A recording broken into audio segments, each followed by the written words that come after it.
반갑습니다. 오늘 아침에 이 따뜻한 봄날을 주님이 허락하신 것 같습니다. 이 따뜻한 봄날만큼이나 이 안에 예배의 이 열기가 아주 후끈후끈 이렇게 잘 달아오르는 것 같고, 그 경건한 냄새를 맡으시나요? 교회 오시면? 제가 어릴 때부터 이렇게 교회 안에서 컸는데 주일날 이렇게 모일 때 그 경건한 영적인 냄새가 있는 것 같아요. 모르겠습니다. 제가 좀 너무 이상한 생각을 하는지 모르겠지만 그 경건한 냄새가 그 예배 시간이나 성도님들에게서 이렇게 풍겨나는 것을 저는 이렇게 느낄 수가 간혹게 느끼게 되는 것 같습니다. 이제 시간이 없기 때문에 저희들이 이제 욥기 말씀을 최근에 이렇게 읽고 있습니다. 교회적으로 이렇게 여러 가지 많은 또 일들도 있고 사별의 어떤 고통을 겪으신 분들도 있고 또 성도님들의 삶에 또 크고 작은 많은 이 고난을 겪고 계시리라 생각이 듭니다. 저희들이 최근에 욥기 말씀을 읽으면서 이 욥의 고난에 대해서 많은 생각들을 하게 되는데, 오늘은 제가 이 고난이 올 때 기억해야 할 것들이라고 하는 주제로 고난에 대해서 잠깐 욥기 말씀 비롯해서 여러 말씀들을 통해서 단편적으로 좀 살펴보고자 합니다. 사실 여기 계신 성도님들 인생을 살아오신 연수만큼이나 고난의 전문가들이라고 생각이 됩니다. 각 성도님들을 붙잡고 교제를 해보면 어떤 고난의 세월을 통과하셨고 그 가운데서 주님께로부터 무엇을 배우셨는지, 어떠한 주님을 경험하셨는지 참 듣는 것도 참 큰 즐거움이 되는 것 같습니다. 그에 비해서 저는 이제 고난의 하수라고 할 만큼 아직 연배가 얼마 되지 않는 사람이고 그 깊이에 대해서 잘 깨닫지 못하고 있는 사람임에 분명합니다. 하지만 하나님 말씀이 성령님을 통해서 우리에게 분명하게 가르쳐 주시고 또 조명해 주시는 바 하나님 말씀을 통해서 조금 이러한 부분을 생각해 보시고 또 약간의 교훈을 또 도움을 받을 수 있으면 좋겠다는 생각을 하게 됩니다. 욥기 말씀은 참 특이한 말씀입니다. 욥기의 구조를 보시면 욥기는 이야기로 되어 있는 것과 동시에 시가소로 분리가 되어 있습니다. 그래서 앞에 한 1, 2장 정도에서 그 전체 어떤 개요를 얘기하고 있고 이야기가 어떻게 시작되었고 어떻게 흘러가고 있는지, 그리고 앞으로는 어떻게 될 것지에 대해서 개략적으로 이렇게 설명을 해주고 계시죠. 그리고 맨 마지막에 갔을 때 또다시 그 이야기가 어떻게 마무리가 되는지, 그러니까 약간 샌드위치 구조로 이 처음과 끝이 이야기로 둘러싸여 있고 그 안에 욥과 이 세 친구들의 대화, 그리고 엘리우후라고 하는 또 다른 친구의 그 담화, 그리고 하나님께서 나타나셔서 욥에게 하시는 그 말씀, 이러한 장황한 말씀들이 이 시의 형식을 빌어서 아주 기록되어 있습니다. 이 욥이 기록된 그 시기를 보면은 보통 이제 족장 시대라고 합니다. 족장 시대. 굉장히 오래 전에 기록된 책인 것 같습니다. 이 욥기에서 다루고 있는 주제는 고난인데, 특별히 이 욥기에 등장하는 이 논쟁의 그 핵심이 뭐냐면은 왜 하나님께서 고난을 허락하시는가, 더 구체적으로는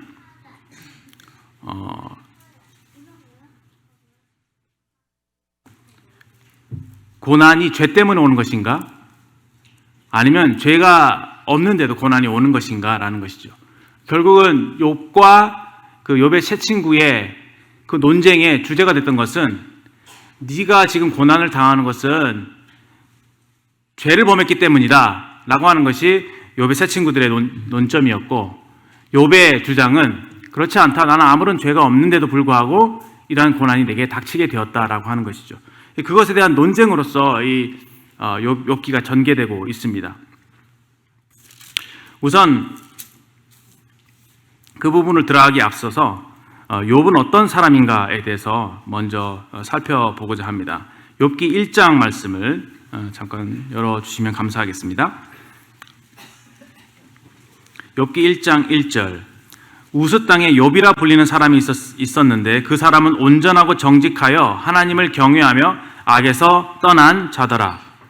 그에게 아들 7과 딸 3이 나느니라. 그의 소유물은 양이 7,000마리요 낙타가 3,000마리요 소가 500결이요 암나귀가 500마리이며 종도 많이 있었으니 이 사람은 동방 사람 중에 가장 훌륭한 자라. 그의 아들들이 자기 생일에 각각 자기의 집에서 잔치를 베풀고 그의 누이 3명도 청하여 함께 잔치를 마시더라. 그들이 차례대로 잔치를 끝내면 욥이 그들을 불러다가 성결하게 하되 아침에 일어나서 그의 명수대로 번제를 드렸으니 이는 욥이 말하기를 혹시 내 아들들이 죄를 범하여 마음으로 하나님을 욕되게 하였을까 함이라. 욥의 행위가 항상 이러하였더라. 먼저 이 욥이라고 하는 사람이 등장하는데요. 성경은 이렇게 욥을 평가하고 있습니다. 온전하고 정직하여 하나님을 경외하며 악에서 떠난 자다. 성경의 평가임과 동시에 나중에 사탄이 하나님께 왔을 때 하나님께서 욥에 대한 평가가 동일하십니다. 욥과 같이 정직하고 온전하고 정직하고 여호와를 경외하여 악에서 떠난 자가 세상에 없다. 당대에 욥만큼 온전한 사람, 정직한 사람, 하나님을 경외한 사람, 악을 떠난 사람이 없었다고 하나님도 또 성경도 그렇게 평가하고 있는 것이죠. 이때 당시의 배경을 좀 생각을 해보신다면 아마 노아의 때랑 비슷하지도 않을까 생각이 되기도 하고요. 족장시대라고 하니까 정확한 시기는 모르겠습니다만 한번 생각을 해봅시다. 많은 사람들이 하나님을 등지고 떠나서 세상의 죄악이 관영하고 하나님을 찾는 자도 없고 깨닫는 자도 없고 모두가 다 죄악에 사로잡혀 살아가던 그 시대에 사실 그렇죠. 아담과 하와에 의해 세상에 죄가 들어오고 인간이 하나님께 반역을 일으켜서 하나님을 떠난 이후로 세상의 의인을 찾아보기 힘든 시대였습니다. 하나님께서 두루두루 인생을 감찰하시면서 하나님을 찾는 의인이 있는가 이렇게 보시려고 할 때에 의인이 없는, 찾아보기 힘든 그런 시대에 이 욥과 같이 여기 훌륭한 사람, 탁월한 사람, 하나님을 경외하는 그런 사람을 하나님께서 발견하신 것입니다.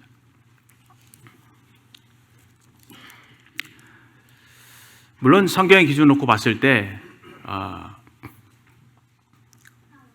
인간은 모두가 다 죄성을 갖고 태어나기 때문에 날 때부터 하나님께 반역하고 하나님과 거리감을 두고 태어나는 게 사실이고 그 죄의 본성으로 말미암아 죄를 범하지 않는 의인은 세상에 한 사람도 없습니다. 그럼에도 불구하고 저희들이 구약 성경을 읽어보게 될 때 하나님께서 의인이라고 칭할 만한 그런 사람들이 있었다고 하는 것이죠. 에스겔서 같은 말씀 보시면 성경의 대표적인 아주 탁월한 의인 3명을 소개하고 있는데 노아와 다니엘과 욥 이 3사람이 등장합니다. 이 3사람이 대표적인 의인인데 구약 성경의 기준에 봤을 때 또 하나님 기준에 봤을 때 의인이다라고 했을 때 어떤 사람들이었냐? 바로 여기 나와 있는 것처럼 온전하고 정직하고 하나님을 경외해서 악에서 떠난 사람들이었습니다. 먼저는 이 하나님을 경외하는 데서부터 하나님을 두려워하는 데서부터 그들의 의인된 삶이 시작됐다고 봅니다. 하나님을 창조주로 주인으로 인정하고 그 하나님을 두려워할 줄 아는, 그래서 그 하나님의 말씀에 떨 줄 알고 그 말씀을 존중히 여김으로 그 말씀대로 살고자 하는 그런 삶의 방향을 가지고 살아갔던 사람들, 그런 방향으로 살아갔기 때문에 그들의 삶은 정직하고 하나님 앞에 온전할 수가 있었다고 하는 것입니다. 결국 그 사람들이 완전해서 성경은 그들을 완전하다고 표현하는 것이 아니라 그들이 항상 하나님을 경외함으로 하나님과 올바른 관계를 유지하려고 노력했던 사람들이었다. 감사하게도 구약시대에 하나님께서 죄를 해결할 수 있는 방법을 제시하시잖아요. 여기 욥이 한 행위대로 혹시나 이 잔치에서 자기의 자녀들이 죄를 범했을까 봐 그 다음날 그들을 정결하게 하고 어떻게 합니까? 하나님께 번제를 드리죠. 구약시대에도 죄를 해결할 수 있는 방법들이 얼마든지 있었다고 하는 것이죠. 그러니까 이 구약에 말하는 의인은 하나님을 경외함으로 항상 하나님과 올바른 관계를 유지하려고 했던 사람, 그리고 하나님의 말씀에 따라서 삶을 살아갔던 사람인 것을 저희들이 알게 됩니다. 저는 먼저 이 욥에 대해서 소개하는 이유가 오늘날 많은 성도님들 주님을 섬기고 계시잖아요. 이러한 본을 저희들이 좀 본받을 수 있으면 좋겠다 하는 생각을 욥기를 읽으면서 좀 하게 되었습니다. 이런 의를 사랑하는 태도, 하나님을 경외함으로 그 말씀 앞에 굴복하는 태도, 하나님을 하나님의 자리에 이렇게 모시고 그분의 종으로서 그분의 말씀을 절대적으로 생각하고 그분의 말씀을 지키는, 순종하는 그런 태도, 이런 것들이 참 욥을 통해서 우리가 받을 수 있는 교훈이지 않을까 생각이 됩니다. 욥이 얼마나 완벽하고 온전하고 이 경건한 사람이었는가를 보여주는 대목이 바로 그의 독백, 그의 고백이죠. 그의 간증을 통해서 우리가 알 수 있는데, 조금 몇 말씀을 찾아보면은 욥이 이제 고난을 당하고 있는데 욥기 23장에 이런 말씀을 합니다. 23장 11절, 내 발이 그의 걸음을 바로 따랐으며 내가 그의 길을 지켜 치우치지 아니하였고 그의 입술의 명령을 어기지 아니하고 정한 음식보다 그의 입의 말씀을 귀히 여겼도다. 구약의 의인들은 이와 같이 하나님의 말씀을 두려워할 줄 알고 그 말씀을 절대적으로 생각해서 순종했던, 일정한 입의 음식보다 그 입의 말씀을 귀히 여겼던 사람들이었다는 거죠. 욥이 그런 사람이었습니다. 그러니 그가 하나님의 명령을 지키는 데 있어서 완전한 모습이 드러날 수밖에 없었겠죠. 또 욥기 앞으로 조금만 넘기시면 6장에 보면은 6장 10절에 보십시오. 9절부터 보시면, 이는 곧 나를 멸하시기를 기뻐하사 하나님이 그의 손을 들어 나를 끊어버리실 것이라. 하나님께서 이제 나를 고난을 통해서 나를 끊어버리시겠구나, 내가 이대로 죽겠구나 하는 그런 고백을 하는 것입니다. 10절, 그러할지라도 내가 오히려 위로를 받고 그칠 줄 모르는 고통 가운데서도 기뻐하는 것은 내가 거룩하신 이의 말씀을 거역하지 아니하였습니다. 말로 다 할 수 없는 그런 고통을 겪고 있었는데 그가 갖고 있었던 유일한 위로가 하나님의 말씀을 거역지 않은 거래요. 놀랍지 않습니까? 이 정도로 하나님을 경외하고 사랑했던 사람입니다. 그 외에도 그가 마지막 변론에서 자신이 얼마나 하나님 말씀을 존중히 여기고 온전한 삶을 살았는지를 욥기 31장에서 이렇게 여러 말씀들을 하고 계신데, 여기 보면은 다 읽지는 않겠습니다. 그가 얼마나 도덕적으로 성적으로도 정결한 삶을 살고자 했는지 볼 수 있고요. 그 다음에 5절 같은 경우는 허위와 속임수를 에서부터 자신을 지키고자 했던 그런 모습들, 그리고 보면 고아와 과부들을 18절인가요? 이렇게 17절, 18절, 그리고 가난한 사람들을 이렇게 돌보는 일에 게을르지 않았던 그런 모습들도 볼 수가 있습니다. 등등 그리고 이제 많은 재물이나 자기의 어떤 영광에 대해서 거기에 마음을 두지 않고 오직 하나님을 경외하는 일에 마음을 두었던 그 정도로 완벽한 사람이었어요. 그러니까 이제 이 상황에서 하나님께서 사탄을 통해 그에게 고난을 허락하십니다. 이제 고난 내용은 잘 아시죠? 먼저 고난 어떻게 시작됐느냐? 이제 하나님께서 앉아 계신 보좌가 있었는데 하나님의 천사들, 아들들이라고 표현된 천사들이 이제 하나님 앞에 나오고 사탄이 나옵니다. 하나님께서 사탄에게 물으시죠. 네가 어디 갔다 왔느냐? 세상에 두루 돌아, 땅에 두루 돌아 다니다가 왔습니다. 그러면 내 욕을 보았겠구나. 네, 봤습니다. 그처럼 온전하고 정직하고 여호와를 경외하여 악에서 떠난 자가 세상에 둘도 없느니라. 그러면서 욥을 자랑하시죠. 그러니까 이 사탄이 어떻게 합니까? 그건 다 하나님께서 욥을 복 주셨기 때문입니다. 좋은 것만 주시니까 하나님 사랑하죠. 그거 한번 가져가 보세요. 분명히 하나님을 배반할 것입니다. 하나님께 등을 돌릴 것입니다. 그가 그렇게 온전한 삶을, 여호와를 경외하는 삶을 사는 것은 하나님께서 복을 주셨기 때문입니다. 가져가시죠. 이렇게 하나님을 충동합니다. 근데 하나님께서 좀 흥미롭게도 그 사탄과 대화를 나누신 것도 참 좀 놀랍지 않습니까? 저라면요 상대도 안 했을 것 같아요. 사탄 너무 밉잖아요. 우리 그냥 상대할 존재도 아니잖아요. 근데 사탄과 대화를 하십니다. 하나님 참 공의롭고 인자하신 분이시면서 참 인격적인 분이신 것을 알게 돼요. 하나님께서 사람을 다루시거나 뭐 사탄을 다루실 때도 이렇게 대화하십니다. 묻고 답하시고. 그리고 사탄이 그렇게 하나님을 충동하는 것을 하나님께서 몰랐겠습니까?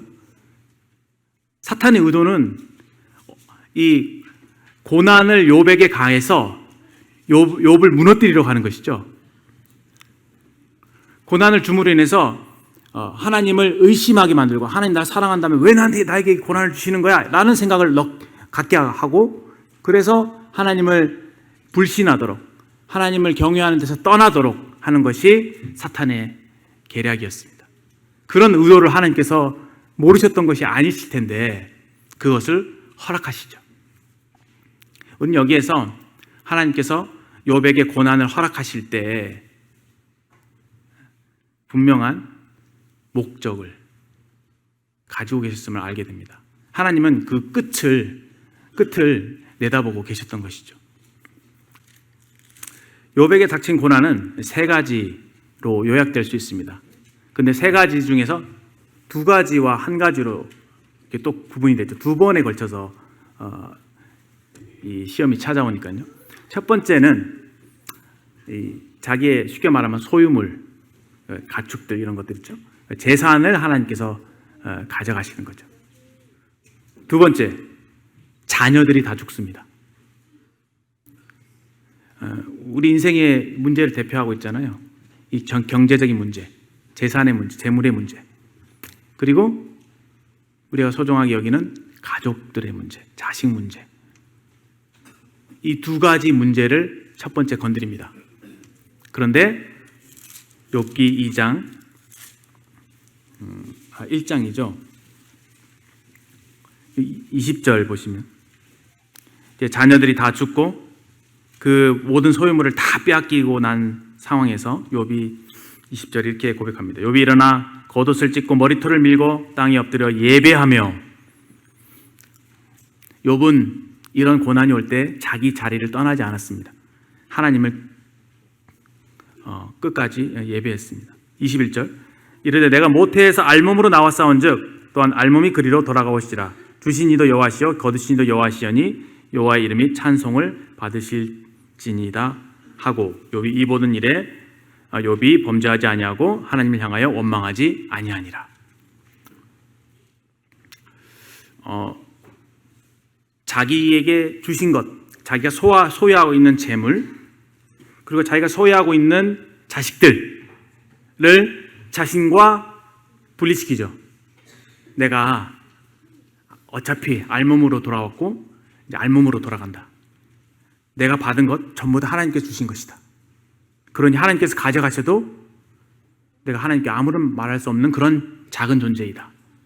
하나님의 이름이 높임을 받기를 원한다. 그래서 하나님의 위치를 그대로 유지하면서, 자기 위치를 유지하면서 하나님께 경배를 드립니다. 이것도 놀랍죠? 정말 대단한 사람입니다. 근데 이제 다시 사탄이 찾아오죠.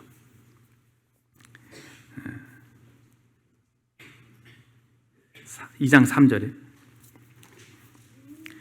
여호와께서 사탄에게 이르시되 내가 내 종 욥을 주의하여 보았느냐? 그와 같이 온전하고 정직하여 하나님을 경외하여 악에서 떠난 자가 세상에 없느니라. 내가 나를 충동하여 까닭없이 그를 치게 하였어도 그가 여전히 자기의 온전함을 굳게 지켰느니라. 이게 하나님의 평가입니다. 그때 사탄이 이렇게 말합니다. 사탄이 여호와께 대답하여 이르되 가죽으로 가죽을 바꾸오며 사람이 그 모든 소유물로 자기의 생명을 바꾸올지라. 이제 주의 손을 펴서 그의 뼈와 살을 치소서. 그리하시면 틀림없이 주를 향하여 욕하지 않겠나이까. 그래서 하나님께서 사탄에게 욥을 맡기시는데 그 생명에는 손을 대지 말라라고 말씀하십니다. 이 두 번째, 건강의 문제죠. 건강의 문제. 우리 인생들에게 가장 힘든 것은 육체의 고통인 것 같습니다. 제가 생각할 땐 그래요. 왜냐하면 소유물은 그냥 뭐 잃어버렸다고 했을 때 그 상실의 고통이 잠깐 있습니다. 근데 마음을 정리하면 됩니다. 그것과 나를 벌거벗은 모습으로 그것과 나를 분리시키면은 그 고통에서부터 어느 정도는 벗어날 수 있을 것이라고 생각이 됩니다. 그만큼 고통이 상대적으로 크진 않겠죠. 근데 육체의 고통이라고 하는 것은 나랑 분리시킬 수가 없잖아요. 그렇죠? 아무리 고난에 대한 그 여러 가지 교훈들을 알고 말씀을 알고 해도 우리에게 육체의 고통이 닥치면 어떻습니까? 고통이 있으니까 이것에 대해서 괴로워할 수밖에 없는 것이죠. 우리가 욥기를 읽으면서 욥의 고통이 어땠을까? 얼마나 힘들었을까? 그런 것들에 대해서 우리가 충분히 공감할 수가 있습니다. 그래서 병상 중에 계신 그런 성도님들 생각할 때 참 더 기도가 되는 것이죠. 육체의 고통을 당하게 될 때 과연 그 믿음을 유지할 수가 있을까? 얼마나 참 그것이 어려운 일인가 생각을 하게 됩니다. 그 고통이 계속 있다 보니까 욥이 점점 조금씩 약해지고 무너지는 모습을 보게 되는데, 물론 처음에는 그가 이렇게 고백합니다. 2장 10절에 그러니까 아내가 이렇게 이제 욥을 충동질하잖아요. 아내가 9절에 그에게 이르되 당신이 그래도 자기 온전함을 굳게 지키겠느냐? 하나님을 욕하고 죽으라. 욥을 대신해서 욥에게 동정하는 내지는 공감해주는 그런 말을 하는지는 모르겠지만 아픔을 함께한다는 그런 마음으로 했는지 아니면 모르겠지만 그의 모습을 볼 때 너무 이제 그 마음속에 그 하나님을 야속하게 생각했던 것 같아요. 그래서 하나님을 욕하고 차라리 죽어버려라 라고 하는 막말을 하게 됩니다. 그때 10절에 그가 이르되 그대의 말이 한 어리석은 여자인 발 같도다. 우리가 하나님께 복을 받았은즉 화도 받지 아니하겠느냐 하고 이 모든 일에 욥이 입술로 범죄하지 아니하니라. 하나님을 원망하지 않았습니다. 하나님께 입술로 범죄하지 않았습니다. 하나님은 우리에게 화를 내릴 수도 있고 복을 내릴 수도 있다. 그건 하나님의 주권이다. 우리는 그 하나님의 주권을 받아들여야 한다라고 하는 역시 피조물로서의 겸손된 입장을 취하고 있습니다. 그런데 문제는 그 다음부터이죠. 욥이 계속 자기의 그 악창이 난 곳을 긁고 기와로 긁고 막 고통스러워하고 있을 때 친구들이 찾아와서 이제 위로한답시고 처음에는 이제 일주일간 계속 울어주죠. 아무 말도 안 하고 이렇게 가만히 있습니다. 근데 이제 그 시간이 지나고 난 이후에 너무 시간이 오래되니까 욥이 조금씩 무너집니다. 3장에 와서 비로소 욥이 그 입을 엽니다. 그 고난에 대해서 이제 교훈해 주는 야고보서 말씀을 보시면 5장인가요? 보시면 이 고난을 당할 때 주의해야 될 점이 이 말을 조심하라고 하는 겁니다. 하나님을 원망하지 마, 서로 원망하지 말고 또 맹세하지 말라 이런 말씀을 하시죠. 그러니까 쉽게 함부로 말을 뱉어서는 안 된다라고 하는 것입니다. 왜냐하면 우리가 고통 중에 있을 때 실수할 수 있기 때문에, 온전하지 못한 거짓된 말을 할 수 있기 때문에 그렇죠. 그런데 욥이 참다 못해 이 말을 하면서 말을 꺼내는데 그게 이제 자기의 생일을 저주하는, 내가 정말 태어나지 않았더라면 얼마나 좋았을까라고 얘기합니다. 참 이해가 되죠. 얼마나 고통스러웠으면은 내가 안 태어났으면 좋겠다. 결국은 이 아픈 상황을 벗어나고 싶은 그런 욕망이잖아요. 도피하고 싶은 마음. 제발 이거 좀 없어졌으면 좋겠다 하는 그런 마음일 텐데, 그가 이 말을 한 것이 그렇게 선해 보이진 않습니다. 왜냐? 자기의 생일을 저주한다는 것은 그에게 그런 자격이 없거든요. 우리에게 생명을 주신 분은 하나님이시죠. 생명을 주신 분이 하나님이신데 그거는 하나님께 대한 일종의 도전인 것이잖아요.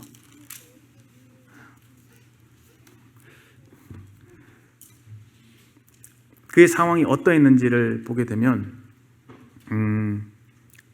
그가 죽고 싶은 이유가 뭐냐면 18절에 보면은 거기서 갇힌 자가 나와 함께 평안이 있어, 평안이라는 단어를 씁니다. 그리고 26절에 보면 나에게 평온도 없고 안일도 없고 휴식도 없고 다만 불안만 있구나. 그에게 무서움과 불안이 있었고요, 그에게 없어진 것은 평안이었습니다. 욥의 상태를 이렇게 두 가지로 좀 구분해서 생각을 해본다면, 첫 번째는 그 육체의 평안을 잃어버린 것이죠. 육체의 질병이 왔으니까.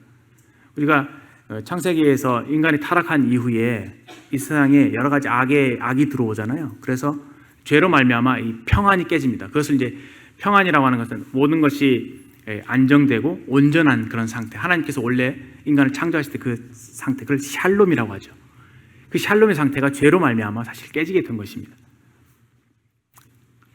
뿐만 아니라 이 욥의 영혼의 상태도 이 평안을 잃어버린, 육체의 평안도 깨지고 영적인 평안도 깨진 그런 상황이 됩니다. 얼마나 힘들었을까요? 이 말씀을 읽으면서 참 그런 부분을 좀 그 고통을 좀 생각하면서 좀 하나님께 기도하는 그런 마음이 있었습니다.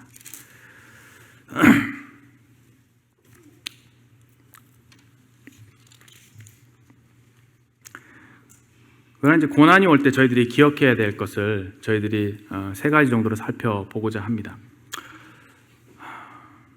첫 번째는요,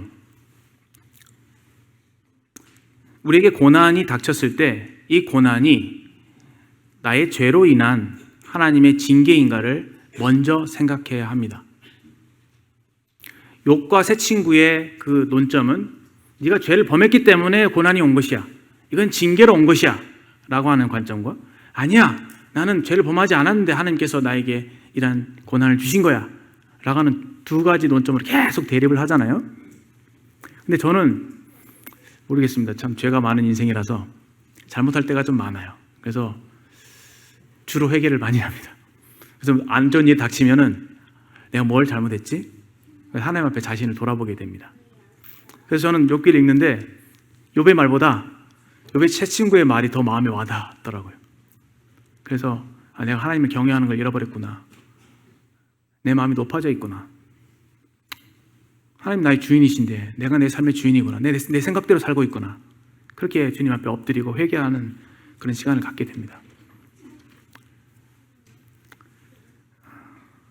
그래서 아까 의인이라고 했을 때 그 의인은 죄가 없는 사람이 의인이 아니라 항상 하나님 앞에 자신의 정결함을, 하나님과의 관계를 유지하기 위해서 나와 하나님 사이에 조금이라도 죄의 누룩이 있는가를 살피는 사람, 그래서 그것을 숨기지 않고 정직하게 하나님 제가 잘못했습니다 라고 그것을 자백하고 버릴 수 있는 사람. 요한일서 1장에 그걸 우리 말씀하고 있죠. 우리가 범죄하지 아니하였다면 거짓말하는 자라고. 빛 가운데 있다고 하는 것은 하나님 앞에 자신을 숨기지 않고 그대로 하나님 앞에 자신을 드러내는 거라는 사실. 우리 마음에, 우리 삶에 누룩이 작으냐 크냐가 중요한 게 아니고 누룩이 있냐 없냐가 중요한 거잖아요. 누룩이 조금이라도 있으면 그것은 더 크게 번져나갈 것이기 때문에 하나님을 정말 거룩하신 하나님 아는 사람들은 내 안에 있는 이 죄에 대해서 가볍게 여기지 않고 그 작은 죄, 성령께서 나에게 일깨워 주시는 그런 조그만한 죄라도 하나님 앞에 정직하게 내어놓고 자백하고 버릴 수 있는 사람이라는 것을 알게 됩니다.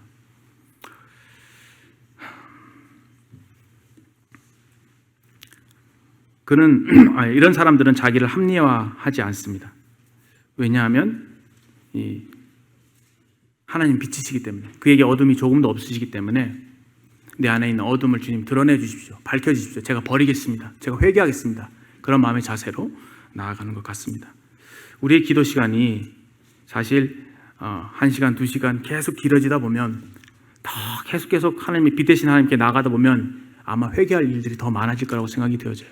아마 그런 경험도 형제자매들 많이 하실 것입니다. 하나님께 멀어져 있으면은 죄가 잘 안 보이는데 가까이 가면 갈수록 너무 그 섬세하고 미묘한 그런 죄까지도 다 드러나잖아요. 그때 그런 것들 다 자백하고 버리게 되는, 그래서 더욱더 우리가 깨끗해지고 거룩해지는 것을 경험하게 됩니다. 두 번째로 우리가 고난이 올 때 기억해야 될 것은 고난이 성숙의 과정이라고 하는 사실입니다. 고난이 성숙의 과정이다. 고난이 올 때 사실 사람이 겸손해집니다. 하나님 우리를 고난을 통해서 낮추시는 것이죠. 이 욥기를 쭉 읽어가다 보면 형제님들 읽으실 텐데 너 죄가 있어서 그런 거다. 하나님은 정말 거룩하신 분이다. 어찌 그 앞에서 네가 의롭다고 하느냐. 자백해라. 하나님 앞에 회개해라. 아니야, 내가 아무리 생각해봐도 난 죄가 없어. 내가 어떻게 살았는지 내가 하나님 앞에 어떤 삶을 살았는데 네가 그렇게 얘기하느냐 하면서 이렇게 쭉 얘기를 하다가 나중에 엘리후가 화가 나서 이제 욥한테 책망을 하죠. 네가 어찌 하나님보다 의롭다고 하느냐. 또 욥의 세 친구들에 대해서는 욥에게서 잘못을 찾지 못하면서 왜 자꾸 욥을 죄인이라고 추궁하느냐, 이렇게 하면서 약간 중립적인 입장에서 이렇게 얘기를 하죠. 그 뒤에 짜잔 하고 하나님이 나타나십니다. 이쯤 왔으면은 보세요. 논쟁이 그런 방향으로 흘러왔기 때문에 저는 하나님이 말씀하시되 할 때 굉장히 눈을 번쩍 떴습니다. 무슨 말씀을 하실까? 어떤 답을 주실까? 지금 이 논쟁에 대해서 하나님 누구 편을 들어주실까? 성경은 욥의 편을 들어줬죠. 욥이 죄가 없는데 고난이 왔잖아요.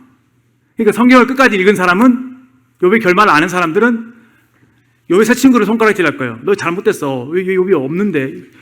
의인이 반드시 죄 때문에 고난받는 거 아니야? 라고 얘기할 수 있겠죠. 그러면서 욥한테 박수를 쳐주겠죠. 욥, 네가 참 잘 참았다. 너가 옳다. 욥의 손을 들어줄 것입니다.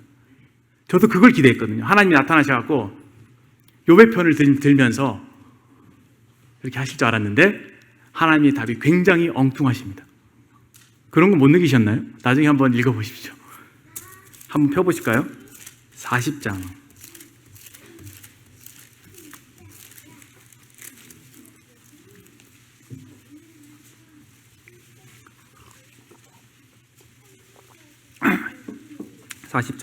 여호와께서 또 욥에게 일러 말씀하시되 트집 잡는 자가 전능자와 다투겠느냐? 하나님을 탓하는 자는 대답할지니라. 일단 이 말씀에서 욥이 시간이 지나면서 조금씩 나락으로 떨어졌다는 것을 알 수 있습니다.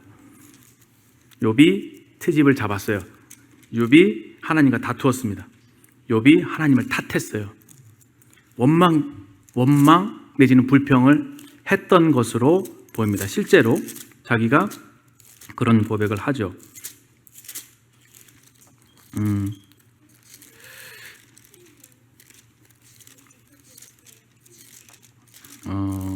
찾지 못하겠습니다만 자기가 하나님께 불평을 토한다라고 하는 말씀을 이제 그가 했던 것으로 보입니다. 그러니까 이 불평이라고 하는 것은 글쎄요, 약간 욥의 태도가 바뀐 것으로 보여집니다. 하나님, 제가 주님 앞에 이렇게 살아왔는데 왜 저의 그러한 것들을 인정해 주지 않으시는 거죠? 왜 나한테 이런 일을 허락하시는 거죠? 왜냐하면 왜 이런 논쟁이 생길 수밖에 없냐면 이 고대 시대는요, 그런 사상이라고 할까요? 그런 생각들이 굉장히 팽배했었는데, 그것은 뭐냐면 사람이 죄를 범하면 하나님께서 반드시 심판하신다. 사람이 의로우면 하나님께서 거기에 대해서 보상하신다. 권선징악적인 그런 사고가 굉장히 뚜렷했거든요. 그러니까 하나님 앞에서 똑바로 살아야 된다. 올바로 살아야 된다. 사실 그렇죠. 하나님께서 사람을 사랑하시니까 사랑하는 자에게 좋은 것을 주는 거죠. 그리고 미워하는 자에게 좋지 않은 것을 주는 거죠. 악인들에게 재앙을 내리시고 선인들에게, 의인들에게 복을 주시는 것, 그것이 사실 당연한 이치고 그것이 하나님의 공이라고 일반적으로 생각할 수 있을 것입니다. 그런데 왜 의인에게 재앙을 주시냐고요? 왜 고난을 주시냐고요? 그러니까 이 상황에서 욥이 시험을 받을 수밖에 없는 것이죠. 하나님, 정말 나 사랑하는 거 맞나? 내가 하나님을 경외하고 섬긴 것이 잘한 것이 맞나? 그런 여러 가지 시험을 욥이 당할 뻔했던 것입니다. 그러니 얼마나 마음이 답답했겠습니까? 그래서 하나님 앞에, 하나님, 제가 뭘 잘못했습니까? 왜 저한테, 저를 사랑하시면 왜 이런 고난을 주십니까? 라고 하나님께 반문하는 투로, 쉽게 말하면 조금 대드는 듯한 그런 태도를 갖지 않았을까라는 생각을 40장 2절을 통해서 해보게 됩니다.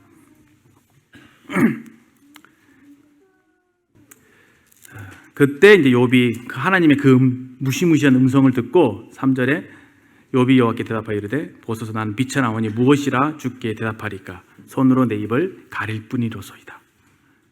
내가 한 번 더 말하겠으나 다시는 더 대답하지 아니하겠나이다. 이제 하나님 나타나서 말씀하시니까 뜨끔한 거예요. 내가 실수했다. 내가 하나님 앞에 내가 이런 말을 하다니 하면서 스스로를 거두어 드립니다. 근데 하나님께서 폭풍우 가운데서 욥에게 말씀하십니다. 폭풍에서 말씀하신 하나님, 전능하신 하나님. 아까 전능자라고 하셨잖아요. 그러면서 너는 대장부처럼 허리를 묶고 내가 내게 묻는 말에 대답할지니라. 38절부터 사실은 그렇게 말씀하시죠. 무지한 말로, 38장 2절, 무지한 말로 생각을 어둡게 하는 자가 누구냐? 너는 대장부처럼 허리를 묶고 내가 내게 묻는 말에 대답할지니라 하면서 하나님께서 계속 질문을 연발하십니다. 그 질문의 내용은 이렇습니다. 내가 땅에 기초를 넣을 때 네가 어디 있느냐? 네가 깨달았거든 말할지니라. 누가 그 도랑법을 정하였는지, 누가 그 줄을 그것 위에 띄웠는지 네가 아느냐? 그것의 주초는 무엇 위에 세웠으며 그 모퉁이 돌은 누가 놓았느냐? 그때 새벽벌들이 기뻐하며 하나님의 아들들이 기뻐 소리를 질렀느니라. 바다가 그 모태에서 터져 나올 때 문으로 그것을 가둔 자가 누구냐? 그러니까 하나님의 창조의 그 비밀을 말씀하시면서 너 그거 아니? 너 이렇게 할 수 있니? 하나님의 전능하심과 하나님의 전지하심을 이렇게 드러내시는 것이죠. 질문을 하는데 욥이 한마디도 대답을 할 수가 없는 거예요. 와, 하나님 저 정말 무능하네요. 하나님 저 정말 무지하네요. 하나님 저 정말 아무것도 아니네요. 그런 답을 할 수밖에 없었던 거예요. 하나님이 왜 이 상황에서, 이 논쟁이 이렇게 흘러가는 상황에서 의인의 고난은 의인은 반드시 죄 때문에 오는 것이 아니야, 이렇게 답해 주시면 얼마나 편합니까? 그렇게 하지 않으시고 너 알아? 너 내가 누군지 알아? 이렇게 말씀하시는 것입니다. 하나님 왜 이런 말씀을 하실까요? 왜 이렇게 장황하게 창조의 비밀을 말씀하시면서 욥에게 그렇게 질문 공세를 하실까요? 욥이 아주 진짜 코너에 몰렸습니다. 한마디도 답을 못 하겠거든요. 죄송합니다, 하나님. 제가 아무것도 모르면서 하나님 앞에 경거망동했습니다. 좀 죽여주십시오. 하나님 앞에서 벌벌 떨었을 것입니다. 그때 하나님이 이렇게 말씀하실 것 같아요. 그래, 바로 거기가 네 자리야. 거기가 네 자리야. 거기 있어. 내가 너에게 엄청난 복을 부어줄게. 내가 너를 사랑해. 지금 그렇게 말씀하신 것으로 비춰졌습니다. 결국 사탄도 몰랐고 욥과 새 친구들도 몰랐던 인생들의 눈에 가려졌던 고난을 통해서 하나님이 하시고자 했던 일, 그건 바로 인간을 낮추셔서 비로소 그에게 복을 주시고자 하는 것입니다. 물이 위에서부터 아래로 흐르잖아요. 우리가 낮아진 만큼 하나님의 복을 받을 수가 있는 것입니다. 근데 어느 순간 그 어떤 영화에 그런 명대사가 있죠. 호의가 계속되면 권리인 줄 안다고. 인간의 마음이 그렇습니다. 하나님께로부터 많은 복을 받고 사는데 사실 잘 감사할 줄 몰라요. 이영표 씨 알죠? 축구 2002년도에 이영표 씨 그 축구 선수 간증을 듣는데 자기가 하나님 앞에 하나님 2002년도에 우리가 축구 16강에 들게 해주시고 또 제가 유럽에 갈 수 있게 해주시고 하나님 이 축구를 통해서 하나님께 영광을 돌리게 해주시고 막 그런 기도를 막 드려서 자기가 이 부상 때문에 뛸 수 없는데 월드컵에 뛸 수 있게 해주시고 근데 그 기도를 다 응답해 주셨는데 6개월이 지난 동안 그걸 까마득하게 잊고 살았대요. 그 6개월 만에 자기가 써놓은 하나님께 기도했던 내용이 쪽지가 뚝 떨어지는데 그 보니까 그 기도를 하나님께서 다 응답하신 거예요. 유럽에서 뛰고 있고. 그래서 자기가 그럴 만한 체격도 실력도 안 되는 사람인데 하나님께서 그를 자기를 높이신 거죠. 지금 기적인데 그걸 받았음에도 그걸 잊고 있었던 거예요. 그 간증을 들으면서 우리 인생 나의 모습이 그렇구나. 하나님께서 많은 좋은 것들을 막 그냥 다 부어주셨는데 하나하나 그 받은 복을 세어보면 너무 감사할 것들이 많은데 언제부턴가 우리 마음이 높아져서 만족할 줄 모르고 원래 내가 있어야 될 그곳에 있지 않고 이렇게 좀 높아져서 그러므로 우리의 영적인 눈이 가려지고 좀 감사를 잃어버리고 우리에게 오히려 그런 것이 우리에게 영적으로 불행이 아닌가 그런 생각을 하게 됩니다. 그래서 하나님께서 이게 우리에게 고난을 허락하시는 것이 이렇게 낮추셔서 이제 복을 주시고 우리를 높여주시고자 하는 그런 목적인 것을 우리가 배우게 됩니다. 욥이 사실 이렇게 고백을 하는데 42장 5절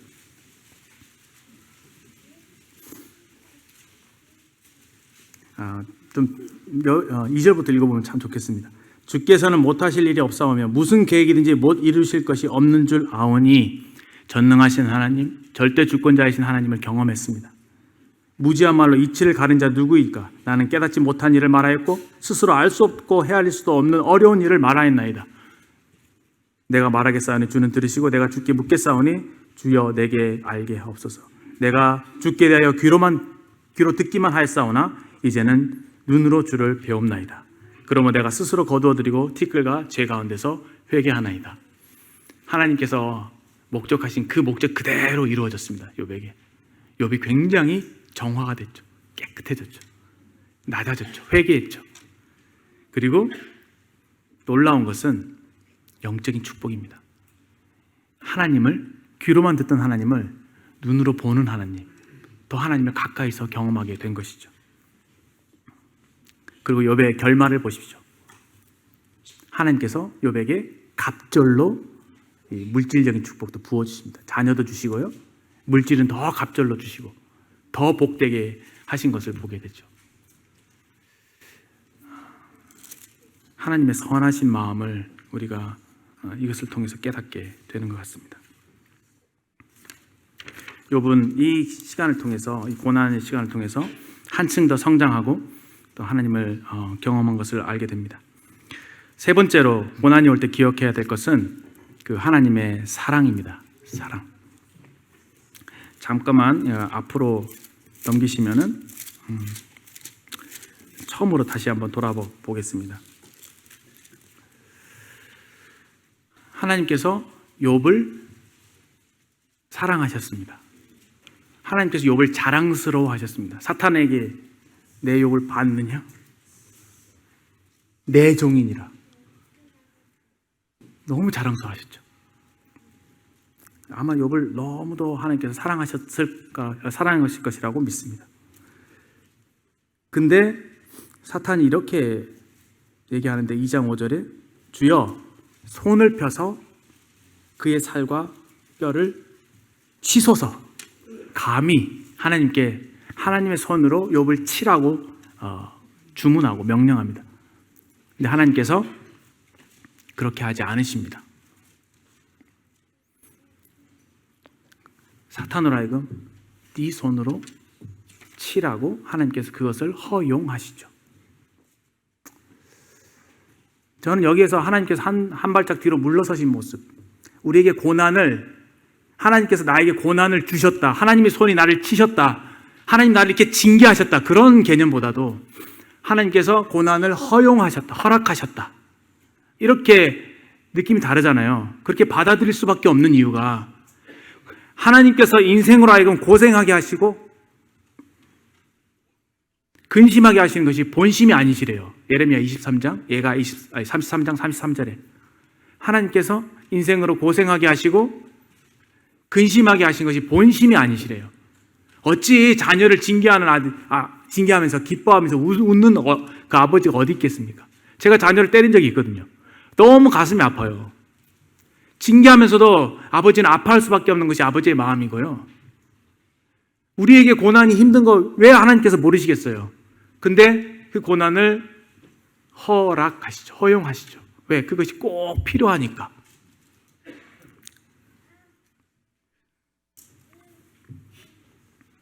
그래서 저는 사실 여기에서 하나님의 사랑이 감추어져 있습니다. 근데 제가 계속 파고 들어가서 하나님의 사랑을 좀 생각을 해봤어요. 하나님께서 참 욥을 어떤 마음으로 바라보셨을까? 욥을 사랑하셨다고 생각합니다. 그래서 하나님은 사탄에게 그걸 맡기신 다음에 한 발짝 뒤로 물러서 계셨습니다. 그러나 욥의 고백에서 알 수 있는 것은 뭐냐면은 욥이 7장 이렇게 고백하네요. 11절에 내가 내 입을 금하지 아니하고 내 영혼의 아픔 때문에 말하며 내 마음의 괴로움 때문에 불평하리이다. 그렇게 얘기하죠. 그 다음에 16절에 내가 생명을 싫어하고 영원히 살기를 원하지 아니하니 나를 놓으소서. 내 날은 헛되니이다. 사람이 무엇이기에 주께서 그를 크게 만드사 그에게 마음을 두시고 아침마다 권징하시며 순간마다 나를 단련하시나이까 제발 절 놔두세요. 너무 힘들어 죽겠어요 하나님. 이렇게 얘기하고 있죠. 주께서 내게서 눈을 돌이키지 아니하시며 내게 침을 삼킬 동안도 나를 놓지 아니하시기를 어느 때까지 하리니까. 고난 당하면서도 자기 입으로 진리를 말하고 있습니다. 무슨 진리입니까? 내가 고난 당하고 있는데 하나님께서 내게 가까이 계신다는 거예요.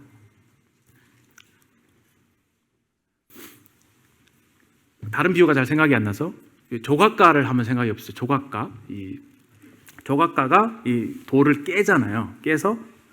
깬 다음에 깨서 아름다운 조각품으로 만들죠. 깬다, 연단한다, 시험한다, 고난을 통해서 우리를 깨신다, 이런 개념, 성경의 개념이죠. 연단, 단련, 깨시는 것. 그때 이 조각가의 손이 조각품을 깰 때 제일 가까이 있죠. 하나님께서 우리의 고난을 통해서 우리를 다루실 때 우리 제일 가까이 계십니다. 문제는 뭐냐면은 고난을 당하게 될 때 우리가 시선이 하나님께 가 있지 못하고 그 문제, 그 고통에 이제 사로잡히게 되기 때문에 우리의 눈이 이제 가려져서 그런 하나님의 손길, 그런 사랑을 느끼지 못하는 것이죠. 제가 어느 성도님 암으로 수술하시고 항암 치료받으신 어떤 성도님을 방문한 적이 있습니다. 근데 그 성도님에게서 놀라운 간증을 들었어요.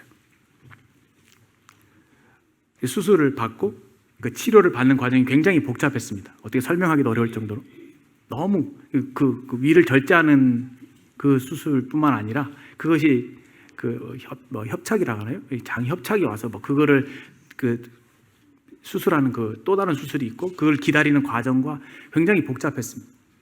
근데 그 수술과 그 관을 여기저기 막 찔러서 음식물을 막 넣고 막 약을 주입하고 그 호수가 자기 장기를 이렇게 지나가는데 마취를 하지 못했다는 걸 그렇게 얘기하셨어요. 근데 그냥 할 정도로 비명도 안 나오고 너무 고통스럽더래요. 저는 그런 경험이 없거든요. 너무 그런 고통을 자기가 평생 겪어보지 못한 고통이에요. 너무 고통스러웠대요. 그리고 항암치료 하면서 밥을 씹는데 톱밥을 씹는 것 같더래요. 그래서 대부분 사람들이 그것을 포기한답니다. 그래서 몸무게가 30kg 이렇게 말라서 그 병을 이기지도 못하고 죽는답니다. 근데 그걸 다 톱밥을 씹어내시는 겁니다. 그런 고통을 겪으면서 막 하는 그런 고통 속에서 그 성도님이 뭐라고 말씀하시냐면은, 우리 주님은 마취도 없이 그렇게 고난을 당하셨는데 얼마나 주님이 고통스러우셨을까. 그게 느껴졌다는 거예요, 주님의 고통이. 그러면서 그 그리스도의 사랑을, 자기가 귀로만 듣던 그리스도의 사랑을 자기 피부로 체험하고 마치 주님을 보는 것처럼 그 깊이 깨닫게 되었다고 그렇게 말씀하셨습니다.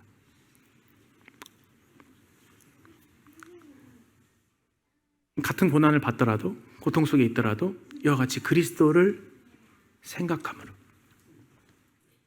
그리스도를 깊이 체험하는 그런 분들이 있다는 것을 제가 알게 되었습니다. 그래서 우리가 고난 중에 있을 때 반드시 기억해야 될 것은 그 하나님의 사랑이라고 말씀할 수 있습니다. 성경 말씀에 기록되기를 마음이 상한 자에게 여호와께서 가까이 하신다고 말씀하시죠. 하나님은 고통받는 자에게 가까이 하십니다.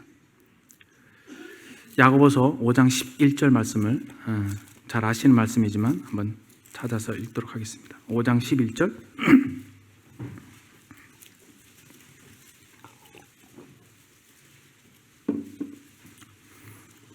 5장 10절 11절. 형제들아, 주의 이름으로 말한 선지자들을 고난과 오래 참음의 본을 삼으라. 보라, 인내하는 자를 우리가 복되다 하나니 너희가 욥의 인내를 들었고 주께서 주신 결말을 보았거니와. 여기서 또가 중요합니다. 주는 가장 자비하시고 긍휼히 여기시는 하나님이시니라. 욥의 고난과 인내를 야고보서 기자는 아주 정확하게 잘 요약해 주고 있습니다. 그러면서 우리에게 반드시 기억해야 될 것, 그것은 바로 주는 가장 자비하시고 긍휼히 여기시는 하나님이시다. 다시 말해서 하나님께서 고난받는 자의 고통을 함께 하시며 동정하시는 분이시다. 그것을 우리에게 일러주고 계십니다.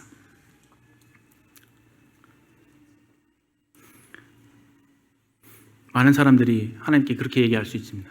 하나님, 제가 얼마나 힘든지 모르시잖아요. 하나님 하늘에 계시잖아요. 하나님 모든 거 다 아실 수 있잖아요. 하나님 저 모르시잖아요. 제가 이렇게 아픈 거 아세요?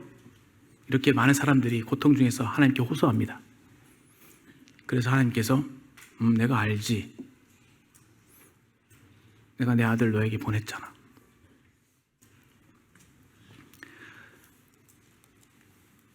육체를 입고 이 땅에 오신 우리 주님께서 우리가 당하는 모든 고난을 다 담당하셨습니다. 그래서 그분은 우리를 충분히 이해하시고 동정하실 수 있는 분이십니다. 하나님께서 우리를 그렇게 사랑하신 것을 나타내 주시고자 자기 아들을 이 땅에 보내주셨습니다. 로마서 5장과 8장에서 고난에 대한 우리에게 고난에 대한 교훈을 주실 때, 환난은 인내는 환난은 있으니까 인내를 하게 되겠죠. 인내는 이 연단이라는 것은 인격 성숙을 의미합니다. 성장, 경험, 그 연단을 받게 되면 어떻게 되냐면 연단이 소망을 이룬대요. 우리가 영적으로 더욱더 성숙하게 됐을 때 우리의 소망이 더욱더 견고해지는, 하늘의 소망, 부활의 소망, 그리고 예수 그리스도를 향한 소망이 견고해집니다. 근데 거기에서 끝나지 않습니다. 우리의 소망이 부끄럽지 않다. 이 소망은 망하는 소망이 아니다. 확실한 소망이다. 100% 보장할 수 있는 소망이다. 왜냐? 하나님께서 자기의 사랑을 우리에게 확증해 주셨기 때문에. 우리가 죄인 되었을 때 그리스도께서 우리를 위하여 죽으심으로 하나님의 사랑이 확증되었기 때문에 우리의 소망은 확실한 소망이다라는 것을 말씀해 주고 계시죠. 로마서 8장에 왔을 때 어떻게 말씀하십니까? 자기 아들을, 하나님이 우리를 위하시는데 어떻게 위하시냐면 자기 아들을 아끼지 아니하시고 우리의 모든 사람을 위하여 내어주신 이가 어찌 그 아들과 함께 모든 것을 은혜로 주시지 않겠느냐. 사탄의 손에 빌어서 욥을 치셨던 하나님은 이제 죄인들의 손을 통해서 자기 아들을 치시도록 자기 아들을 내어주셨습니다. 십자가에서 예수님께서 극한 고통 속에서 엘리 엘리 라마 사박다니 나의 하나님 나의 어찌하여 나를 버리셨나이까 외치는 그 외침 속에서 하나님께서 진한 먹구름으로 하늘을 온통 덮으시고 어둠이 세상에 임했습니다. 십자가에 달리실 때 고통받은 것은 예수님만이 아닙니다. 아들을 십자가에 못 박도록 내어주신 그 아버지의 마음은 너무 아파서 그 가슴이 찢어질 듯한 고통을 겪으셨을 것입니다. 그리고 그것을 볼 수가 없었기 때문에 그 먹구름을 가리신 것도 있지만 아마 하나님께서 제 상상력이지만 그 먹구름 뒤에서 하나님 홀로 우셨을 거라고 생각이 되어져요. 아들이 고통당할 때 아버지께서 같이 고통을 당하시는 그런 모습을 아침에 좀 상상을 해보게 되었습니다. 우리가 고통당할 때 우리가 반드시 기억해야 될 것, 그것은 바로 하나님이 여전히 나를 사랑하신다는 사실. 그 사랑이 우리 주 예수 그리스도를 통해서 우리에게 온전하게 확실하게 증명되었다는 사실. 그래서 우리가 주님을 생각하면서 모든 슬픔을 참을 수 있고 고난을 견뎌낼 수 있음을 힘주어 말씀드릴 수 있을 것 같습니다. 좀 시간이 오버돼서 죄송합니다. 기도하신 다음에 말씀 드리도록 하겠습니다.